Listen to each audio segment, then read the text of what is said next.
Municipality ఆఫీసులో ఉద్యోగులు attend అవుతారో లేదో తెలియదు, కానీ ఆదివారం కూడా వెళ్ళి ఉద్యోగులను పిలిపించి వార్డు ప్రజలకు సేవను అందించి వాళ్ళ పనులు చేసేటువంటి ఏకైక కౌన్సిలర్ టౌన్ మొత్తంలో కూడా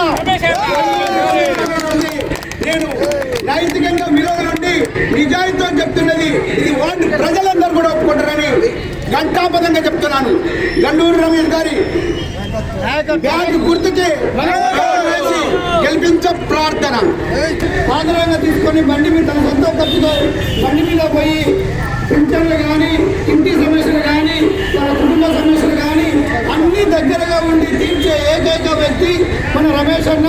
అందుకే అతని సీరియల్ నెంబర్ 5 ఆ ఓటు మీ అమూల్యమైన ఓటు వేసి గెలిపించగలరని, బ్యాట్ గుర్తుకు ఓటేసి మీరు గెలిపించగలరని మనవి.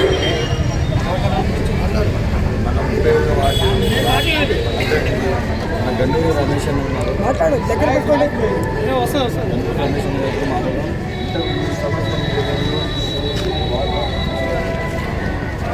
ముప్పై వార్డు ఓటర్ మహాశయులకు, వాస్తవానికి ఓటర్ మహాశయులకు అనే దానికంటే నా కుటుంబ సభ్యులకు అందరికీ వార్డు అంటే నా కుటుంబం లెక్క చూసుకుంటున్న పరిస్థితులు. నేను వార్డు ప్రజలకు దాదాపు గత 10 సంవత్సరాల నుంచి కూడా సేవలు అందిస్తున్నా. 2014 నుండి నిరంతరం నా కుటుంబానికి అంటే నా ఇంటికి కూడా నేను అంత సేవ చేయలే. వాస్తవం చెప్పాలంటే నేను నా కుటుంబానికి సేవ చేయకుండా అందరికీ ప్రతి ఒక్కటి చిన్న పని ఉందంటే కూడా ఇట్లా ఫోన్ చేస్తే మిస్టర్ కాలిస్తే వాళ్ళ దేని గురించి చేసారు అని చెప్పి వాళ్ళు కనుక్కొని వాళ్ళ సమస్య ఏందనేది తీర్చుతున్న సందర్భం అయితే ఉన్నది. కాబట్టి ఈరోజు 2020లో నాకు టికెట్ ఇవ్వకుండా పార్టీ మోసం చేస్తే పార్టీలతో అవసరం లేదు, మా 38వ వార్డు ప్రజలు ఉన్నారు అని చెప్పేసి నేను బయటకు వచ్చి మా ప్రజలు వార్డు ప్రజలు నా గుండె ధైర్యం నింపి ఇండిపెండెంట్గా వేయమని చెప్పి అంటే నేను వేసేస్తున్నా. ఆ రోజు చెంప కొట్టి 518 మెజార్టీ ఇచ్చిన మా వార్డు ప్రజలకు ప్రతి ఒక్కరికి పాదాభివందనం తెలియజేస్తా ఉన్నా. వాస్తవానికి చెప్పాలంటే ఇక్కడ వార్డుకు వచ్చేసరికి టికెట్లు అవసరం లేదని చెప్పేసి నిరూపించిన వ్యక్తి ఓన్లీ సూర్యాపేట మొత్తంలో ఏకైక వార్డు అంటే మా 38వ వార్డు మాత్రమే.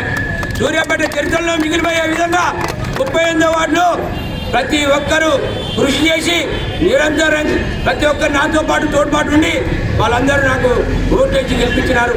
కాబట్టి వారికి ప్రతి ఒక్కరికి పేరు పేరున నమస్కారం తెలియజేస్తా ఉన్నా. నాకున్న వాళ్ళతో సన్నిహితం అయితేంది, నేను వాళ్ళలో కుటుంబ సభ్యుల యొక్క అన్న, మామ, అక్క, చెల్లె, తమ్మి అనే విధంగా పిలుచుకునే విధంగా నేను వాళ్ళకు అంత స్వేచ్ఛ ఉంది. నా ఇంటికి వచ్చే స్వేచ్ఛ ఉంది, వాళ్ళకి ఇంట్లో కూర్చోబెట్టే వాళ్ళు వచ్చి ధైర్యంగా కూర్చునేంత స్వేచ్ఛ ఉంది. వారు వేరే వాళ్ళు వచ్చారు, ఈరోజు ఏదో వాటి నుంచి వచ్చారు. మీరు ఫోన్ చేస్తే ఫోన్ కూడా ఎత్తారో నాకు తెలియదు. మరిగా పక్క వాళ్ళ పోటీ చేసి మరి ఏం చేసారో వాళ్ళకే తెలియాలి. ఆ పక్క వాటి ప్రజల దగ్గర పోయి అడగండి, మీకు తెలుస్తుంది. ట్రైన్ సైకిల్ కూడా